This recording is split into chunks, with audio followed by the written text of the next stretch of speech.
to probability and random variables today, and I have the set of topics right here.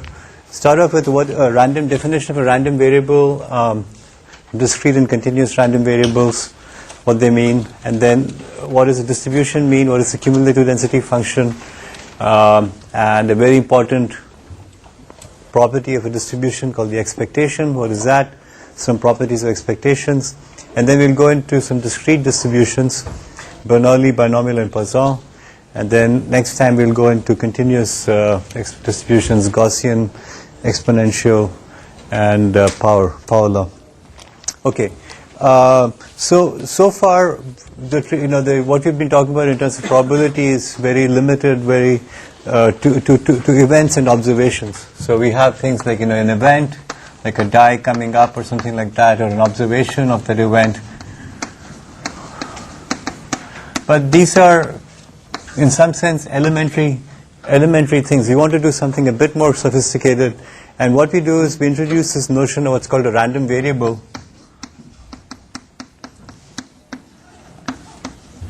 And let me kind of introduce that through an example. Let's say that I toss a die, and the die comes up, and the face it says 1, and then toss it again, it comes up with a 3, and now I have these two observations, die coming up 1, die coming up 3, and I want to actually do the following. I want to look at the probability that the sum of the die's values is 4. Okay, so the sum of these two values is neither an event by itself nor an observation by itself. It's a sum. Okay, it's something that can be derived from the underlying observations, but it's not the event or observation itself. So it's convenient for us, but it's random, right? We don't know the outcome. So if I toss the die 2 times, the sum is not. It's sort of a compound which has some probability associated with it, but it is not an elementary event or observation. So a random variable is something like that. It is a variable that has some probability associated over some domain. So we have a domain. What we call the domain is a set of underlying events, and what we do is the random variable assumes a particular probability for each element in the domain. So that is what we mean by random variable. So more precisely, sir, we can define a random variable to be a real valued function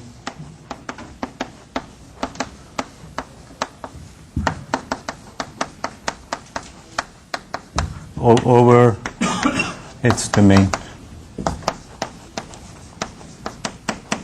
Okay, so if you're going to throw the die 2 times, well, all the possible values are basically between 2 and 12, right? You can never get anything smaller than 2, you can never get larger than anything than 12. So we can look at now the probability that the random variable, that is the sum, assumes a value of 2, of 3, of 4, etc., all the way up to 12. And so we can see that the domain in this case is 2, 3 up to 12. And then we have some probability. We can define the random variable r, for example, and we can see the probability that r equals 2, or the probability that r equals 4, which is what you talked about earlier. So here right away you can see that the value r is not an event or an observation, it's a random variable. So it's fundamental concept. You need to understand a random variable is like a variable in computer science. In a program you have variable, except that the value it takes on is not deterministic, it's probabilistic, and the probabilities are defined over elements of the domain. Okay?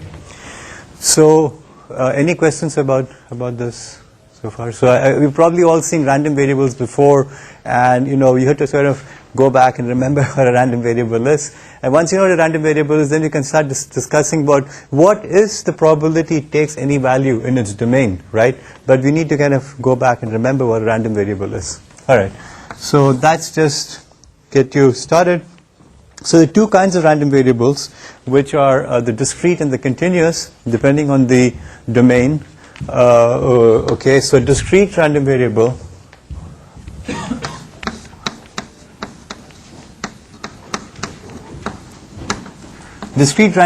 is very simple. The domain is discrete.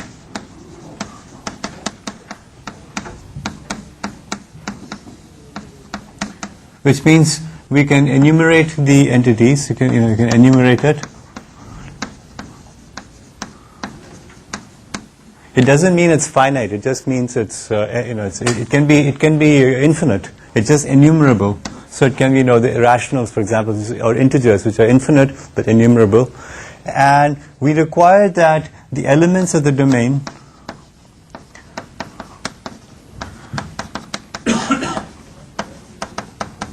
the elements of the domain have to be mutually exclusive and also exhaustive.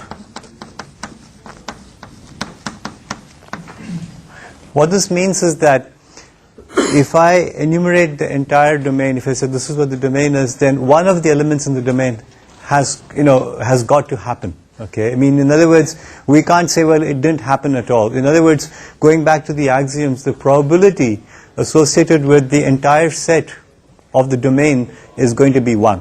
Okay, otherwise it violates the axiom. So we need to kind of enumerate all possible outcomes, okay, in some fashion.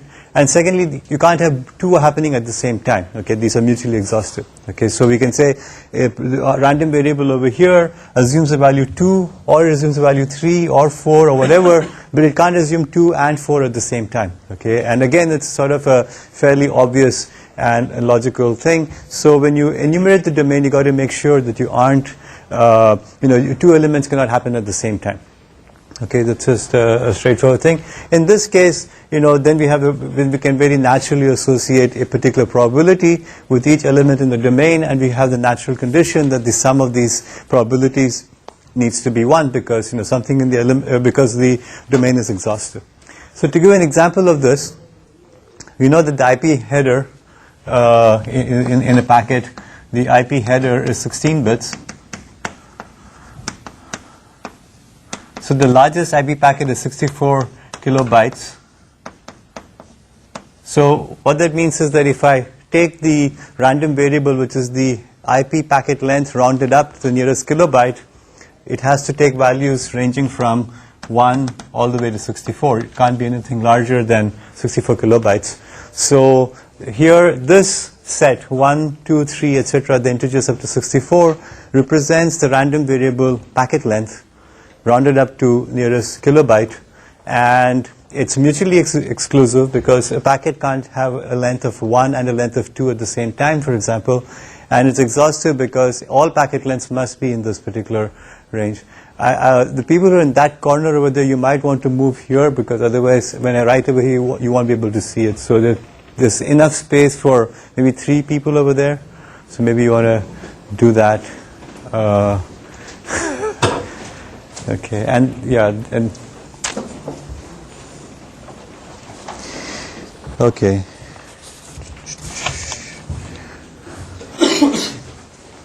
Okay, while they're doing this, any questions about this? Again, this is pretty basic stuff. Okay, it's 2 people. There's one person can squeeze in there if you want to. Can you see everything? Or there's some chairs here. You don't need to bring a chair even. There's 2 chairs over here, so a couple of people can squeeze in here. There's 1 space over there, I think. Okay. All right, and I'm sending around this sign-up sheet so that I have, just pass it around. Maybe we should recirculate it for people who came in later, and I'll get some idea of how many people are there. I thought there's 37, but maybe there's more than 37. I think it's growing. It's growing. Okay. So some of you should just watch it on the web. And after all, we're being videotaped. Okay. So that's a discrete random variable. Pretty straightforward. So what's a continuous random variable? Again, it's no big deal. Continuous random variable means that the domain is continuous.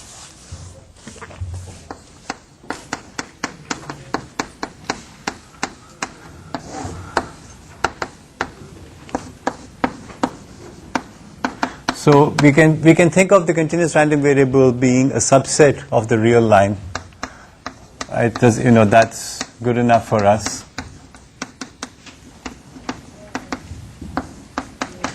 In other words, we take some interval, and we say basically that's a real line, and you have points, an infinity of points in a real line, and we associate that this can be associated with any continuous domain, by obvious translations. So we can just say the domain is such as a real line, and we now have this notion of so we can just say that at each point we have some kind of probability. And I'm going to be a little bit vague about what the probability means just for now, and in about 2 minutes I'll explain what that means. But all I want you to understand, in the continuous random variable case, the domain is a subset of the real line.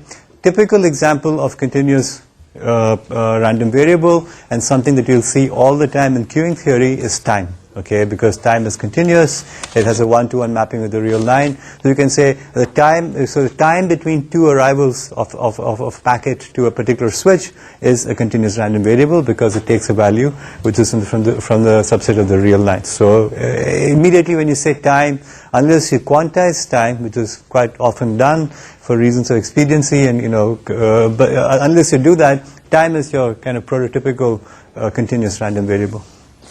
Okay.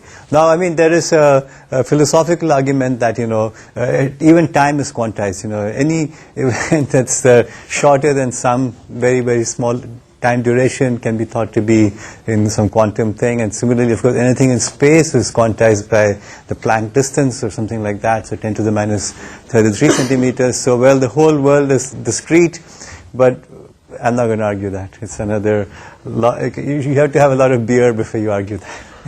It's too early in the day. So we'll think about it as infinitely subdividable, etc. So it's a continuous random variable. So immediately we come to the problem of what is the meaning of probability for a continuous random variable. And perhaps the easiest way to do it is to first look at the discrete case. So in the case of a discrete case, with each element over here, I can introduce a probability. Let's say x has domain, okay, over here. So instead of x equals, it should say domain of x.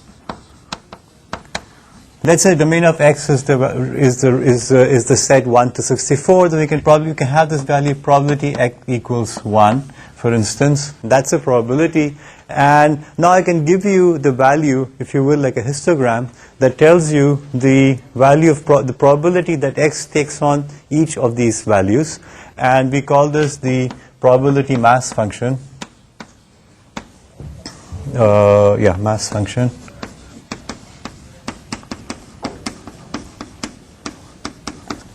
And of course we can express that in form of a set as well. So for example, if you take the die, we can have the following set, 1 over 6, 1 over 6, etc.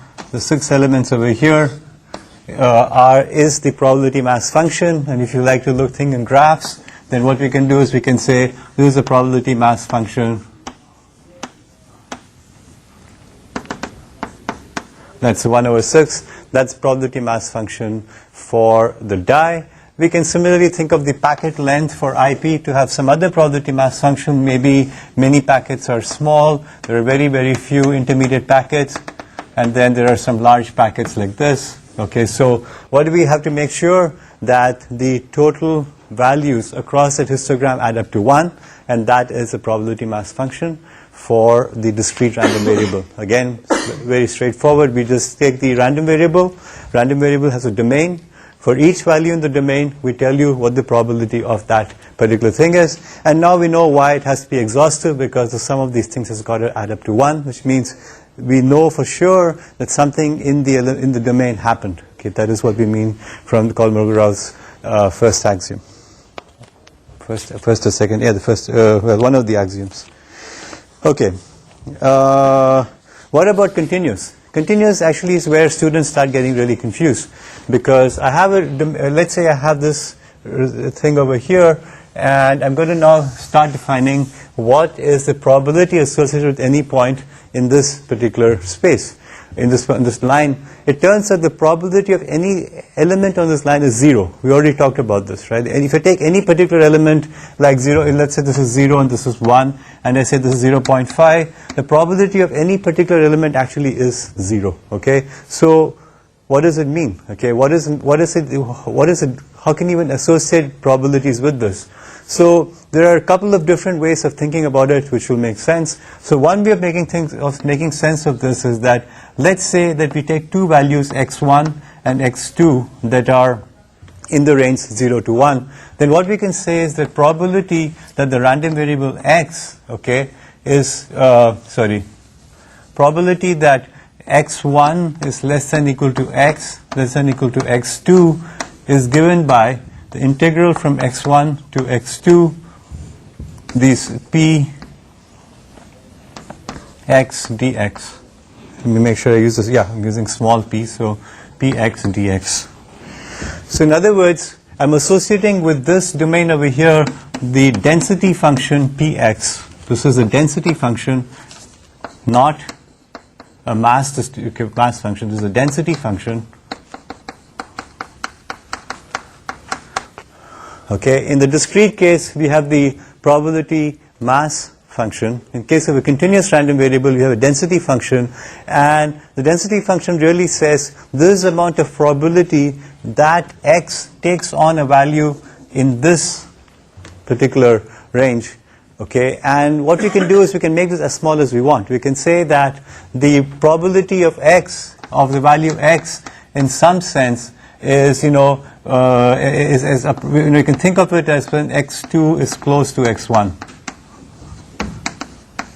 Or you can say x2 equals x1 plus delta x. So that's sort of this very, very small thing. So we can think of the a limiting process where we make this smaller and smaller. Of course, if we make it too small, then we'll have 0, because any point is going to have 0. But we can have this sort of intuitive understanding that the likely points, okay, probable points or highly probable points in this distribution are going to be having larger values as you make delta x small. And so we can actually draw something like this. We can have, let's say, this is the domain. In this case, it's an infinite domain. And I can sort of draw this curve like so. And of course, this curve has to be below 1. Because what we're requiring is that, obviously, minus infinity to infinity px dx equals 1. Okay? So over the entire real line, we must make sure, no matter what the continuous function is, so no matter what the probability function is, it has to be the case that over the entire real line, the probability adds up to 1. Now, of course, it may be 0 for very large portions of it, and it may be only defined in a subinterval like 0, 1, but that doesn't matter. This equation is going to be true always, right? So if I draw this curve over here and I choose some value over here that's x, okay, I can define, in this case, a density over here. The px is actually defined as a point over here, but it has to be interpreted in this somewhat funny way that, I'm going to take this function and I'm going to take this value x1, x2, or x plus delta x, and then the area under this curve over here, okay, is the probability that I'm going to have this particular value x. And this is where it gets confusing, because you obviously say, well, if I take this point and read off the value over here, that is the probability of that point. It sounds correct, it's not correct, because the probability of any specific point is, again, is always going to be 0, because the infinity of points, etc. So this, we can only view this in the limiting sense of what happens in the range x to x plus delta x. Okay, and in some sense, what is the area over here? Okay, again, even the reason I'm saying the probability of 0 is when you take delta x to be 0, then you have a straight line. The straight line has an area of 0, so the probability of the point is 0.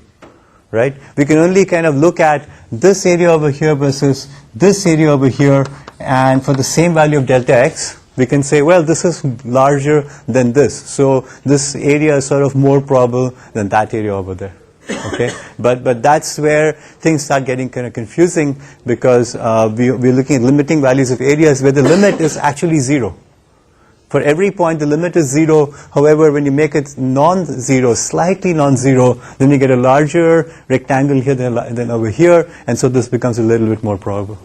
Okay, and we can imagine physical processes that give rise to these and many. But for example, if I take this chalk and I drop it on the floor, well, it's going to bounce. Okay. Now what I can do is I can sort of draw these rings of probability from the point directly above where I toss it, and you can obviously see that it's more probable to be here than to be at the other end of the room. So we can draw, in some sense, if this is the center point, I can draw this fairly sharp decline in probability, like so.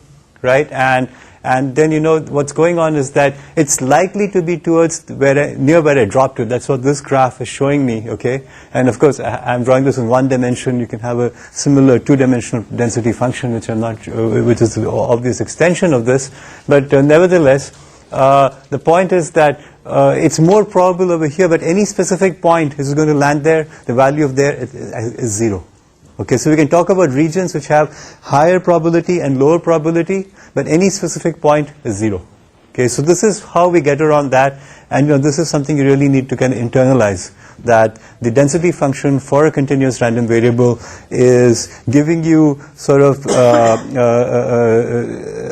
a sense of what it is in the neighborhood of that point, rather than any specific point itself. Okay, and as long as you kind of remember this integral over here, that's really what it comes down to at the end. Okay. Let me stop here. Are there any questions about this? Anybody? Yeah. Is it necessary that all the values of the curve be less than 1? Is it necessary that all values of the curve be less than 1? Well, what is necessary is that the area under the curve has to be less than 1. So yeah, you could have sort of a very, very sharp spike going up and coming down or something like that, but we need to make sure that the area under the curve has to be less than 1, right? Has to be equal to 1 actually. So can we have that? I've never seen a continuous thing with the sort of spike in the but you can have it, yeah. Any exponential random variable whose parameter is greater than, for example, 1. Right. Okay, yeah, that's true. Yeah, so this, you're right. So maybe I should take that out. That is not a requirement. The only requirement really is this over here. Yeah. Okay. Yeah, sorry. That's a good point. So you should. Most nice functions stay below 1, but yes, I think you're right. Exponential will actually can have a higher value. But we'll come to that next time, next class. Okay. So that is the density function. Let me just talk about one more thing, the cumulative density function, and then we'll take a break. So let me, I'll just erase everything over here.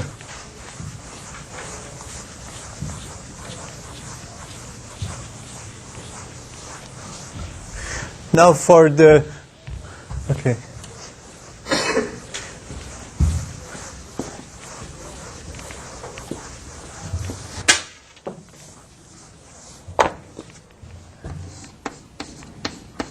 So the CDF can be thought of as cumulative density function or cumulative distribution function. For discrete random variables,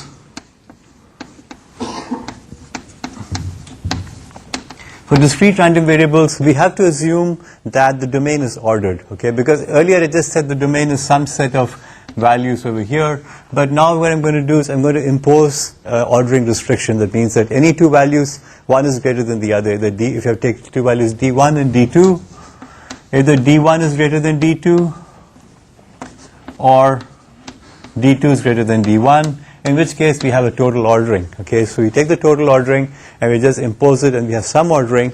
Then what we can do is we can say what is the probability that the random variable takes a value less than certain value D1 or D2. So let's take an example again. Over here, let's say the values are integers 1, 2, 3, 4, 5, 6. This is clearly a total ordering. I can now compute what is, and let's say this is x is defined by this. What is the probability that x is less than or equal to 3? This is nothing more than p x equals 1 plus p x equals 2 plus p x equals 3. Now, why can I add them? Okay, why can I add these? Because they're mutually exclusive. These are mutually exclusive, so obviously I can add them. And so generally speaking, I can define sort of the CDF of x, okay, CDF of some value d is basically the sum that d less than equal to di less than equal to d, p of or px equals di. Okay, so the CDF at the value d, so the cumulative density function at the value d is just you sum all the points less than d in the total ordering, you just sum the probabilities. So this is just the example, that's the more general definition, and I hope I'm using the same. Yeah, so yeah, well, or what I've expressed in the we call that the f of d equals sigma I such that d sub I is less than d, p di less than equal to d, sorry. Okay, so that's a cumulative density function, and let's say x has this domain and it has the value 1 over 6, 1 over 6, etc. Then the CDF, the capital F of d, which is the is just nothing more than 1 over 6, 2 over 6, 3 over 6, etc. 1. And as you can see, the last value for any distribution is going to be 1. Right? CDF has got to be 1. That is obvious. And so we have that. The analogy for a continuous process is pretty straightforward. What's the analogy over there? We just say that if we have something, so we have let me just make sure I'm using the right notation over here. So right, so we define the f of x as the cumulative density function for a continuous random variable is just integral minus infinity to x px dx. So again, the interpretation is straightforward. I have some continuous random variable. It has some domain. It doesn't really matter what the domain is, but we know that going from minus infinity to x, we have these, this is the amount of probability that it's less than this. Now, actually, all this is one-dimensional. You can think of, multi-dimensional extensions. They all follow the same form. We just have to define the ordering the right way. But in this case, anyway, we have a pretty straightforward understanding of what a cumulative density function is for a continuous random variable. It's a probability that the value is less than x. Now, unlike the density function, which we run into problems for a particular value x, we don't know what it means. What is the density function at x? It's kind of this vague thing. The cumulative for a continuous random variable is pretty well defined, because it's an integral already. It's integral from minus infinity to this. So in many cases, we prefer to work with cumulatives for density, for continuous variables rather than the density functions. Okay, it just is a little bit easier to work with. We're not dealing with these vague quantities. Okay, the cumulative is very, very well defined, and so we kind of use that. Okay, just to give you an example of this, we can take the following continuous random variable, and here's the continuous random variable. It's defined on the domain 0 to 1, and it's 1. The value is 1 over this whole interval, and then it's 0 elsewhere. All right, so what is the area under this curve? The area under this curve is 1, right, because it's a unit square. My square is kind of skewed. Maybe I should make it more square. That looks more like it. There. So we have a nice square. So that's a unit square. And so this is so we define this as px equals 1 for 0 less than equal to x less than equal to 1 and 0 otherwise. Okay, this is where I said people get confused. They're saying, oh, the probability of any particular value here is 1. That means it surely happens. Right? No, it doesn't. It surely doesn't happen. It surely, in fact, as I said, almost surely doesn't happen. Even though the density function of this is 1, right? It actually doesn't mean anything because the probability of any particular value is 0. Okay, so this is where kind of intuition and math collide and math wins. Okay, intuition loses. right? Math wins, because I'm saying over here, let's take this value 0.5, p of 0.5, well, it's equal to 1. P of 0.25 is also equal to 1. If you use the discrete random variables, this is like, oh, so p 0.5 plus p 0.25 is 2. What happened here? Well, it is 2, but at the same time, this is not true. The value of the function is the value of the value of the density function, okay, is in fact this. So we basically say f of 0.5 is equal to 1, but the probability that x equals 0.5 is equal to 0.